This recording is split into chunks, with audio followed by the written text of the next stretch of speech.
Hi hello everyone. இன்னைக்கு union எக்ஸிக்யூட்டிவ்ல vice president of India, இந்தியாவோட துணை ஜனாதிபதியை பத்தி தான் பார்க்க போறோம். ஆல்ரெடி பிரசிடென்ட் ஜனாதிபதியை பத்தி டீட்டெயிலா பார்த்தோம். இன்னைக்கு கிளாஸ்ல வைஸ் பிரசிடென்ட பத்தி டீட்டெயிலா பார்க்கலாம். வைஸ் பிரசிடென்ட் துணை ஜனாதிபதி தான் செகண்ட் ஹையஸ்ட் கான்ஸ்டிடியூஷனல் ஆஃபீஸ் இந்த கண்ட்ரி. அதாவது எக்ஸிக்யூட்டிவ் ஆபீசர்ஸ் எல்லாம் இருப்பாங்கல்ல, அதுல ரெண்டாவதா வரக்கூடியது யாரு அப்படின்னா வைஸ் பிரசிடென்ட்.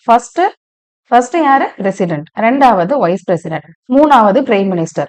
ஸ்பீக்கர் எத்தனாவது வருவாங்கன்னு சொல்லி நம்ம பார்த்தோம், 6வது இடத்துல வருவாங்கன்னு சொல்லி பார்த்தோம். அந்த வகையில துணை ஜனாதிபதி எத்தனாவது இடத்துல வருவாங்க அப்படின்னா 2வது ஹையஸ்ட் கான்ஸ்டிடியூஷனல் ஆபீஸ் இந்த கண்ட்ரி, நம்மளோட இந்தியால. இவரோட ஆர்டிகிள் எதுல இருந்து எது வரைக்கும் கவர் ஆகுது அப்படின்னா 63ல இருந்து 71 வரைக்கும்.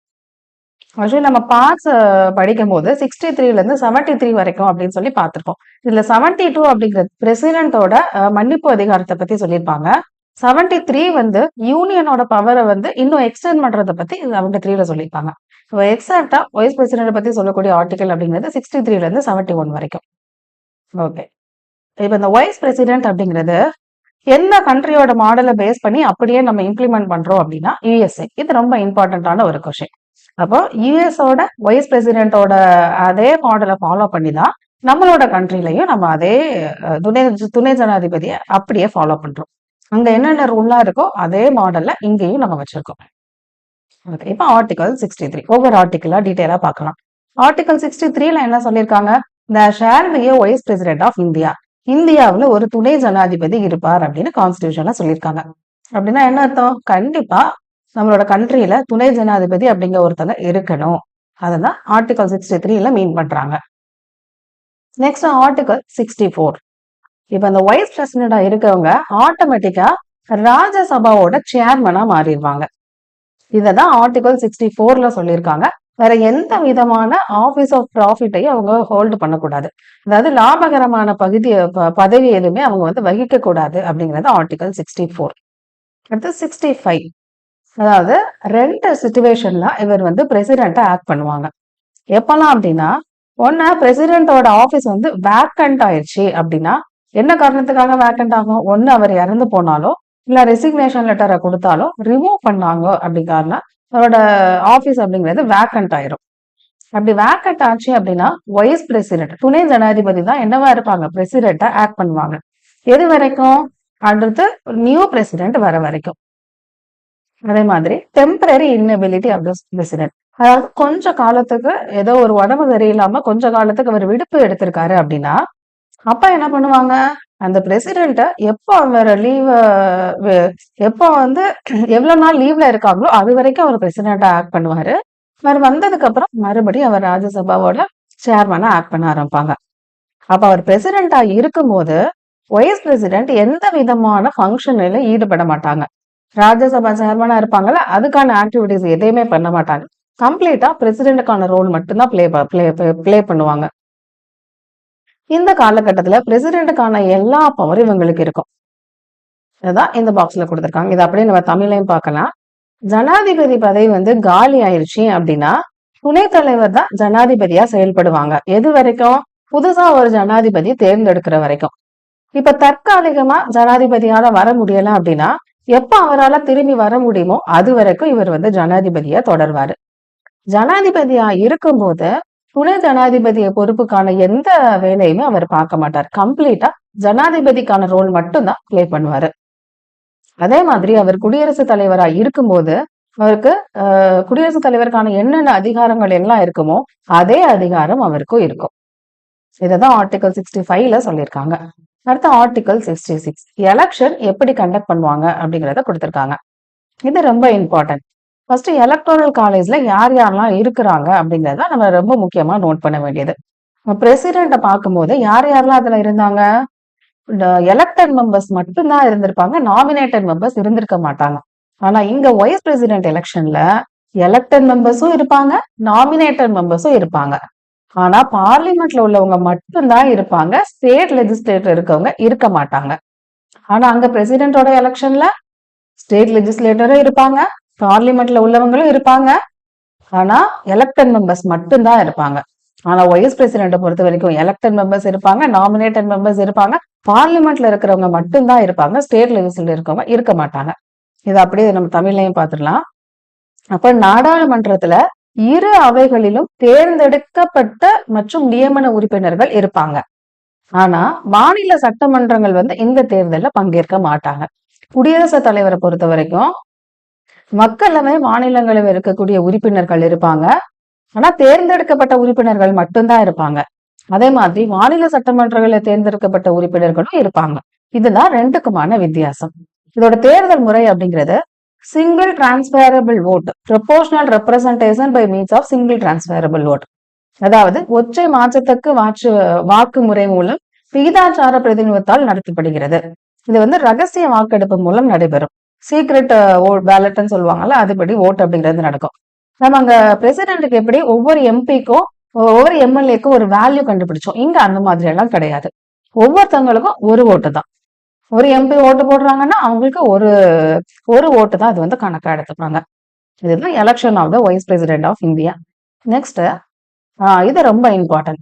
அதாவது 1961 ஒரு சட்ட திருத்தம் கொண்டு வந்திருப்பாங்க, 11வது சட்ட திருத்தம். இதுக்கு முன்னாடி அந்த வைஸ் பிரசிடென்ட் ஓட்டு எப்படி நடக்கும் அப்படின்னா, இந்த மாதிரி ஜாயின்ட் செட்டிங் கூட்ட அமர்வு வச்சு அது மூலமா லோக்சபா ராஜ்யசபாவுடைய எல்லா மெம்பர்ஸும் சேர்ந்து வைஸ் பிரசிடென்ட்டுக்கு ஓட்டு போடுவாங்க. ஆனா இந்த முறையை இந்த சட்ட திருத்தம் படி நீக்கிட்டாங்க. அதுக்கு பதில் தான் இந்த எலக்ட்ரல் காலேஜ் அப்படிங்கிற ஒண்ணு கொண்டு வருவாங்க. அப்ப இந்த கான்ஸ்டிடியூஷன் எத்தனாவது கான்ஸ்டிடியூஷன், எந்த இயர் அப்படிங்கிறத நம்ம நோட் பண்ணிக்கணும். அடுத்து நாமினேஷன். அதாவது வைஸ் பிரசிடென்டா இருக்கிறதுக்கு முன்னாடி நாமினேஷன் தாக்கல் பண்ணுவாங்கல்ல, அதுக்கு என்ன கண்டிஷன் அப்படின்னா 20 பேர் ப்ரொபோஸ் பண்ணணும், 20 பேர் முன்மொழியணும். நம்ம பிரசிடென்ட்டுக்கு 50 பேர் ப்ரொபோஸ் பண்ணணும், 50 பேர் முன்மொழியணும். அப்போ 20 பேர் இந்த கேண்டிடேட்டை நாங்க வைஸ் பிரசிடென்டா நிக்க வைக்கிறோம் அப்படின்னு சொல்லுவாங்க. அடுத்த 20 பேர் நாங்க இவங்க சொல்றதுக்கு சம்மதிக்கிறோம்னு சொல்லுவாங்க. அதுதான் செகண்ட் ப்ரொபோசர் அப்படின்னு சொல்லி பிரிச்சு கொடுத்துருக்காங்க. இப்ப செக்யூரிட்டி டெபாசிட் எவ்வளவு டெபாசிட் பண்ணணும்? 15,000 டெபாசிட் பண்ணணும். 6ல் ஒரு பங்கு ஓட்டு கூட எடுக்கல அப்படின்னா அந்த டெபாசிட்டை திருப்பி தர மாட்டாங்க. இது நாமினேஷனுக்கான ப்ரொசீஜர். இது குவாலிபிகேஷன். இதற்கான தகுதி என்னென்ன இருக்கணும்? கண்டிப்பா இந்தியாவோட குடிமகனா இருக்கணும். இவரோட வயசு 35 வயசு பூர்த்தி அடைஞ்சிருக்கணும்.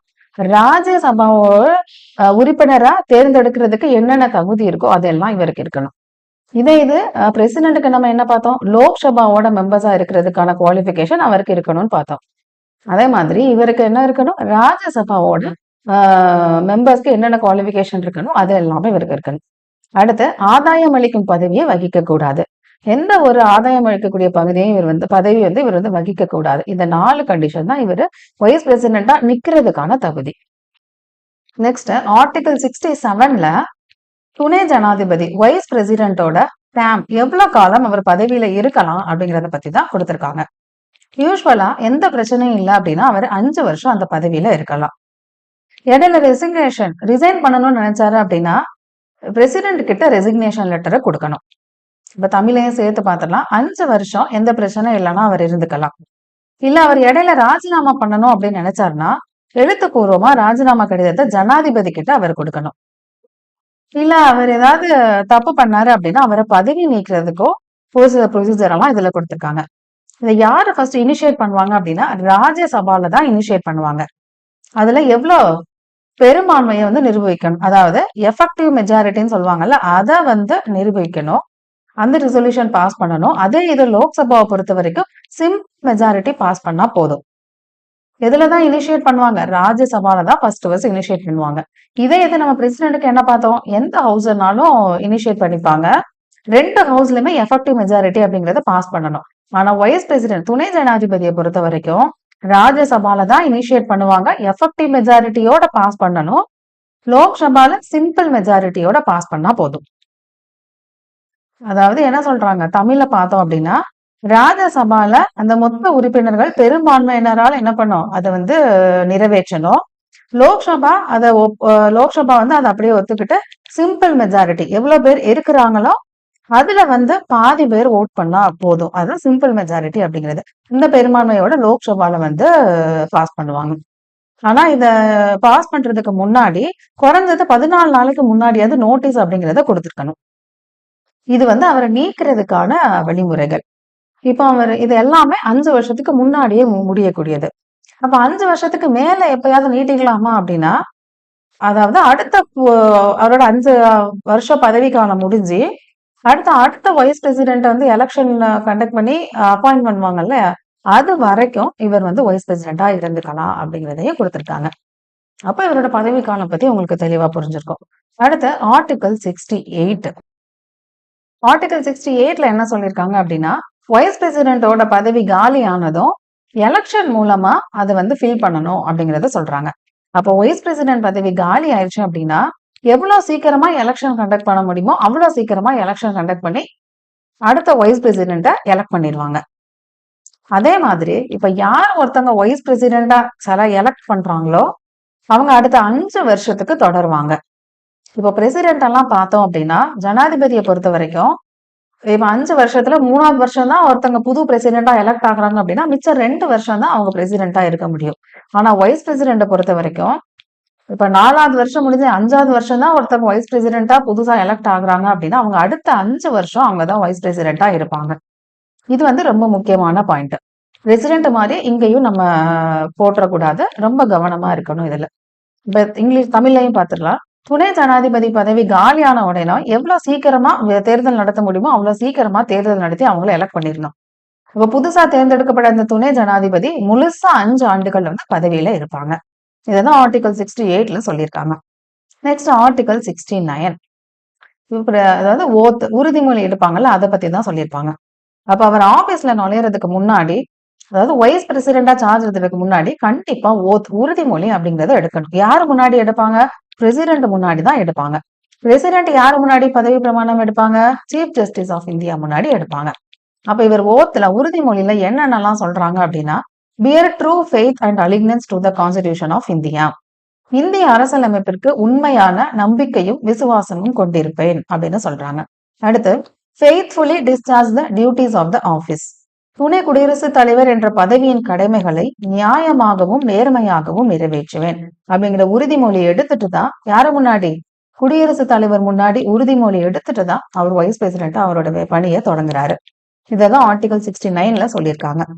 Next article 70. இப்போ பிரசிடென்ட் அதாவது பிரசிடென்ட் பதவி காலியாகும் போது நம்ம வைஸ் பிரசிடென்டா வச்சுப்போம் அடுத்த எலெக்ஷன் வர வரைக்கும். இப்போ இந்த மாதிரி ஒருவேளை அந்த சிச்சுவேஷன்ல வைஸ் பிரசிடென்ட்டும் ஏதோ ஒரு காரணத்தால வேக்கண்டா இருக்கு அப்படின்னா அந்த சிச்சுவேஷன்ல பார்லிமெண்ட் தான் முடிவு பண்ணுவாங்க எந்த மாதிரி பிரசிடென்ட் எலெக்ஷனை கொண்டு வரணும், அடுத்த குடியரசுத் தலைவரை யாரை வைக்கலாம் அப்படிங்கிறத யார் தான் டிசைட் பண்ணுவாங்க? பார்லிமெண்ட் தான் டிசைட் பண்ணுவாங்க. அதுதான் ஆர்டிகல் 70 சொல்லியிருக்காங்க. இப்போ ஆர்டிகல் 65ல என்ன சொல்லியிருந்தாங்க? பிரசிடென்டோட பதவி காலி ஆயிடுச்சு அப்படின்னா, வேக்கண்ட் ஆயிடுச்சு அப்படின்னா வைஸ் பிரசிடென்டா வச்சிருப்பாங்க அப்படிங்கறத ஆர்டிகல் 65ல சொல்லியிருக்காங்க. ஆனா ஆர்டிகல் 70ல என்ன சொல்றாங்க? அதாவது எந்த ஒரு சிச்சுவேஷனும் பிரசிடென்ட் போஸ்ட் காலியானா வைஸ் பிரசிடென்ட் ஆர்டிகல் 65ல சொல்லுவாங்க. ஒருவேளை அவங்களோட போஸ்டும் காலி ஆயிடுச்சு அப்படின்னா என்ன பண்ணணும் அப்படிங்கிறத யார் முடிவு பண்ணுவாங்களா? பார்லிமெண்ட் தான் முடிவு பண்ணுவாங்களா. இதுதான் ஆர்டிகல் 70ல குறிப்பிட்டிருக்காங்க. இப்போ ஆர்டிகல் 65க்கும் 70க்குமான டிஃபரன்ஸ் அப்படிங்கிறது இதுதான். ஆர்டிகல் 65ல பிரசிடென்ட் போஸ்ட் காலியானா வைஸ் பிரசிடென்டா தொடருவாங்க அப்படிங்கறது ஆர்டிகல் 65ல சொல்லியிருக்காங்க. ஆர்டிகல் 70ல என்ன சொல்லியிருக்காங்க? ஒருவேளை வைஸ் பிரசிடென்ட்டும் போஸ்ட் காலி ஆயிடுச்சு, அடுத்து யாரை வைக்கணும் அப்படிங்கறத யாரு தான் முடிவு பண்ணுவாங்க? பார்லிமெண்ட் தான் முடிவு பண்ணுவாங்க. இப்போ கான்ஸ்டிடியூஷன்ல ஒரு விஷயம் சொல்லியிருக்காங்க, அந்த விஷயம் எதுவுமே அவங்களால சாட்டிஸ்ஃபை பண்ண முடியல அப்படிங்கிற பட்சத்தில் பார்லிமெண்ட் வந்து முடிவு பண்ணணும் அப்படிங்கறத ஆர்டிகல் 70ல குறிப்பிட்டிருக்காங்க. ஆர்டிகல் 71ல என்ன சொல்லியிருக்காங்க அப்படின்னா, இப்போ பிரசிடென்ட் அல்லனா வைஸ் பிரசிடென்ட் 2 பேரோட எலெக்ஷன்ல ஏதாவது ஒரு சர்ச்சைகள் ஏற்பட்டுருச்சு அப்படின்னா அந்த எலெக்ஷன் செல்லுபடி ஆகுமா ஆகாதா அப்படிங்கறத முடிவு பண்றது யாரு? சுப்ரீம் கோர்ட் தான். வேற எந்த கோர்ட்டுக்கும் அதுக்கான ரைட்ஸ் அப்படிங்கிறது கிடையாது. இப்போ அவங்க எலெக்ஷன்ல வின் பண்ணி 1 வருஷம் பிரசிடென்ட் ஆயிட்டாங்க, அதுக்கப்புறம் தான் அதுல வந்து குளறுபடி ஏற்பட்டுருச்சு அப்படிங்கிறது தெரிய வருது அப்படின்னா இதுக்கு முன்னாடி அவங்க நிறைய விஷயங்கள் வந்து டிக்ளேர் பண்ணிருப்பாங்கல்ல, அது எதுவுமே இன்வேலிட்னு சொல்ல மாட்டாங்க. சோ இது வரைக்கும் அவர் என்ன பண்ணாரோ அது எல்லாமே வேலிடா இருக்கும். ஆனா இதுக்கப்புறம் அவர் பிரசிடென்டா தொடரணுமா வேண்டாமா அப்படிங்கிறது சுப்ரீம் கோர்ட் தான் முடிவு பண்ணுவாங்க. இப்போ ஒரு எலெக்ஷன்ல என்னென்ன ரூல்ஸ் அப்படிங்கிறத யார் தான் டிசைட் பண்ணுவா? பார்லிமெண்ட் தானே லா அப்படிங்கிறத மேக் பண்ணுவாங்க. அதாவது எலெக்ஷன் டிஸ்பியூட் இந்த மாதிரி தான் எலெக்ஷன் நடக்கணும், விதி என்னென்ன விதி அப்படின்லாம் கொடுத்திருப்பாங்க. அந்த விதி மீறல்களை மீறும் போதுதான் என்ன பிரச்சனை வருது? எலெக்ஷன்ல அந்த சச்சரவு அப்படிங்கிறது வருது. சோ அப்ப அந்த லாவை மேக் பண்றது பார்லிமெண்ட். ஆனா டிசைட் பண்றது யாரு? அதாவது பிரசிடென்ட் வைஸ் பிரசிடென்ட் எலெக்ஷன்ல சச்சரவு ஏற்பட்டு அதை வந்து வேலிடா இன்வேலிடா சொல்லக்கூடிய அதிகாரம் யாருக்கு தான் இருக்கு? சுப்ரீம் கோர்ட்டுக்கு தான் இருக்கு, பார்லிமெண்ட்டுக்கு கிடையாது. இது அப்படியே தமிழ்லயும் பார்த்துடலாம். இப்ப குடியரசுத் தலைவர் அல்லது துணை குடியரசுத் தலைவர்ல தேர்தல்ல ஏதாவது சர்ச்சைகள் ஏற்பட்டுச்சு அப்படின்னா உச்ச நீதிமன்றம் தான் தீர்ப்பளிப்பாங்க. வேற எந்த நீதிமன்றத்துக்கும் தீர்ப்பளிப்பதற்கான அதிகாரம் அப்படிங்கிறது கிடையாது. இப்ப குடியரசுத் தலைவர் இல்லைன்னா துணை குடியரசுத் தலைவர் அப்படிங்கிறவங்க எந்த நேரத்துல அவங்களோட தேர்தல் செல்லாது அப்படின்னு அறிவிக்கப்படுறாங்களோ அதுக்கு முன்னாடி அவங்க செஞ்ச அதிகாரப்பூர்வ அறிவிப்பு எல்லாமே செல்லும். அதுக்கப்புறம் அவங்கள இருக்கணுமா, கண்டினியூ பண்ணுமா வேண்டாமா அப்படிங்கறத மட்டும் யார் டிசைட் பண்ணுவா? உச்ச நீதிமன்றம். அப்ப இந்த தேர்தலுக்கான வழிமுறைகள் எல்லாத்தையுமே யாருதான் விதிப்பா? பாராளுமன்றம் தான் விதிப்பாங்க. அதுல ஏதாவது குளறுபடி ஏற்பட்டுச்சு அப்படின்னா அதை மட்டும் இவங்க இருக்கணுமா வேண்டாமா அப்படிங்கறத முடிவு பண்றது மட்டும் யாரு? உச்ச நீதிமன்றம். அதை வந்து பார்லிமெண்ட் தலையிட மாட்டாங்க. ஓகே, நெக்ஸ்ட் இவங்களோட powers and functions of vice president.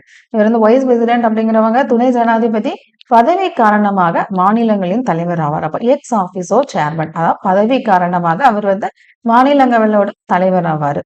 அதே மாதிரி இவர் வந்து இவரோட பிரசிடென்டோட சீட்டு வேக்கண்ட் ஆகும்போது இவர் வந்து ஜனாதிபதியா செயல்படுவாரு. ஜனாதிபதியா செயல்படும் போது அவருக்கான ஜனாதிபதிக்கான என்னென்ன பவர்லாம் இருக்கோ அத்தனை பவரும் இவருக்கும் வந்துடும். அப்புறம் காஸ்டிங் ஓட். காஸ்டிங் ஓட் அப்படின்னா வாக்கு வந்து சமமா இருக்கணும் பட்சத்துல இவர்கிட்ட தான் என்ன பண்ணுவாங்க? காஸ்டிங் ஓட் அப்படிங்கறத எடுப்பாங்க. இப்போ 2 பார்ட்டி இருப்பாங்க, 2 சைடும் எஸ்ன்னு ஒருத்தவங்க ஓட் பண்ணுவாங்க, இன்னொருத்தவங்க நோன் ஓட் பண்ணுவாங்க. இல்ல 2 பேர் ஓட்டும் ஒரே மாதிரி சமமாயிருச்சு அப்படின்னா இந்த பட்சத்துல மட்டும்தான் யாரு ஓட் பண்ண முடியும்? வைஸ் பிரசிடென்ட் அவங்க ஓட் பண்ண முடியும். மத்தபடி இவருக்கு ஓட்டோட அதிகாரம் அப்படிங்கிறது கிடையாது. ஓகே, நெக்ஸ்ட் யார் யாரெல்லாம் வந்து இது வரைக்கும் இண்டிபெண்டன்ஸ் சுதந்திரத்துல இருந்து இப்ப வரைக்கும் வைஸ் பிரசிடென்டா இருந்தாங்க அப்படிங்கறத தெரிஞ்சு வச்சுக்கணும். ஏன்னா இந்த இப்ப ரீசெண்டா நடக்கிற எக்ஸாம் எல்லாமே இந்த மாதிரி கொஸ்டின் கேக்குறாங்க. ஃபர்ஸ்ட் யார் இருந்திருப்பா? சர்வப்பள்ளி ராதாகிருஷ்ணன். இப்ப யார் பிரசிடென்டா இருக்கும் போது இருந்திருப்பாங்க அப்படிங்கறதே நம்ம தெரிஞ்சுக்கணும். ராஜேந்திர பிரசாத். அடுத்து ஜாகிர் ஹுசேன். சர்வப்பள்ளி ராதாகிருஷ்ணன் இருக்கும் போதுதான் பிரசிடென்டா இருக்கும் போது இவர் வைஸ் பிரசிடென்டா இருந்திருப்பாரு. அடுத்து V Giri. V Giri vice president. எந்த பிரசிடென்ட் இருக்கும் போது? டாக்டர் ஜாகிர் ஹுசேன் இருக்கும் போது. அடுத்து வி கிரி பிரசிடென்டா இருக்கும் போது வைஸ் பிரசிடென்டா இருந்தது யாரு அப்படின்னா பதர். அடுத்து ஃபக்ருதீன் அலி முகமது, நீலம் சஞ்சீவன் ரெட்டி பிரசிடென்டா இருக்கும் போது பிடி ஜட்டி அப்படிங்கிறவங்க தான் வைஸ் பிரசிடென்டா இருப்பாங்க. அடுத்து நீலம் சஞ்சீவ ரெட்டி, ஜெய்னேஸ் எல் சிங் பிரசிடென்டா இருக்கும் போது முகமது ஹிதாயத்துல்லா வைஸ் பிரசிடென்டா இருப்பாங்க. அதே மாதிரி ஜெய்னேஸ் எல் சிங் பிரசிடென்டா இருக்கும் போது ராமசாமி வெங்கட்ராமன் அப்படிங்கிறவங்க வைஸ் பிரசிடென்டா இருப்பாங்க. அடுத்து ராமசாமி வெங்கட்ராமன் பிரசிடென்டா இருக்கும் போது டாக்டர் சங்கர் தயாள் சர்மா வைஸ் பிரசிடென்டா இருப்பாங்க. சங்கர் தயாள் சர்மா பிரசிடென்ட் ஆனதுக்கு அப்புறம் KR நாராயணன் என்ன பண்ணுவாங்க? வைஸ் பிரசிடென்டா இருப்பாங்க. அப்ப இதுல பாத்தீங்கன்னா யார் யாரெல்லாம் வைஸ் பிரசிடென்டா இருக்காங்களோ அவங்க என்ன பண்ணிடுறாங்க? பிரசிடென்டா ப்ரொமோட் ஆயிடுறாங்க. அடுத்து எலெக்ஷன்ல நின்று பிரசிடென்ட் ஆயிடுறாங்க. அடுத்து KR நாராயணன் வைஸ் பிரசிடென்டா இருக்கும் போது கிருஷ்ணகாந்த் பிரசிடென்டா இருப்பாங்க, சார் வைஸ் பிரசிடென்டா இருப்பாங்க. இப்ப KR நாராயணன் பிரசிடென்டா இருக்கும் போது கிருஷ்ணகாந்த் வைஸ் பிரசிடென்டா இருப்பாங்க. APJ அப்துல் கலாம் ஐயா இருக்கும்போது பிரசிடென்டா இருக்கும்போது பைரேன் சிங் சேக்வாத் அப்படிங்கிறவங்க தான் வைஸ் பிரசிடென்டா இருப்பாங்க. அடுத்து APJ அப்துல் கலாம், பிரதிபா பாட்டீல், பிரணப் முகர்ஜி மூணு பேர் பிரசிடென்டா இருக்கும்போது வைஸ் பிரசிடென்டா இருந்தது யாரு? முகமது ஹமீத் அன்சாரி. 2007 இருந்து 2017 வரைக்கும். அடுத்து ராம்நாத் கோவிந்த், அவர் பிரசிடென்டா இருக்கும்போது வெங்கையா நாயுடு தான் என்னவா இருப்பாங்க? வைஸ் பிரசிடென்டா இருப்பாங்க. இப்ப நம்ம திரௌபதி முர்மு மேடம் இருக்கும்போது ஜெகதீப் தன்கர் அப்படிங்கிறவங்க இருந்து ஜூலை 21, 2015 ரிசைன் பண்ணிடுவாங்க. அதுக்கு அடுத்து இப்போ நம்மளோட வைஸ் பிரசிடென்டா இருக்கிறது யாரு? CP ராதாகிருஷ்ணன். செப்டம்பர் 12, 2025. இப்ப இது ரீசெண்டா நடந்ததுனால இந்த டேட்டை வந்து நம்ம பார்த்து வச்சுக்கணும். அப்ப யாரெல்லாம் வந்து வைஸ் பிரசிடென்டா இருந்து லேட்டா பிரசிடென்ட் ஆனாங்க அப்படிங்கறத நோட் பண்ணிக்கணும். ஃபர்ஸ்ட் ராதாகிருஷ்ணன், அடுத்து ஜாகிர் ஹுசேன், வி கிரி, பிடி ஜெட்டி, முகமது ஹிதாயத்துல்லா, வெங்கட்ராமன், சங்கர் தயாள் சர்மா, KR நாராயணன். இதுல இவங்க 3 பேரு தான் ஆக்டிங் பிரசிடென்ட். ஆக்டிங் பிரசிடென்ட் அப்படின்னா பிரசிடென்டோட பதவி காலியானதும் மீதி இருக்கிற கொஞ்ச காலத்துக்கு மட்டும் பிரசிடென்டா இருந்தவங்க. அதுல வி கிரி வந்து ஆக்டிங் பிரசிடென்டாவும் இருந்திருப்பாரு, அதுக்கு அடுத்து பிரசிடென்டா மாறியிருப்பாரு. சோ இதையும் நம்ம நோட் பண்ணிக்கணும். ஓகே, அவ்வளவுதான். வைஸ் பிரசிடென்ட பத்தி உங்களுக்கு தெளிவா புரிஞ்சிருக்கும். வேற ஏதாவது டவுட் இருந்துச்சுன்னா கமெண்ட்ல கேளுங்க. இந்த செக்ஷன் எப்படி இருந்துச்சு அப்படிங்கறத மறக்காம கமெண்ட் பண்ணுங்க. பிடிச்சிருந்ததுன்னா லைக் பண்ணுங்க, உங்களோட ஃப்ரெண்ட்ஸுக்கு ஷேர் பண்ணுங்க, சப்ஸ்கிரைப் பண்ணிக்கோங்க. தேங்க்யூ.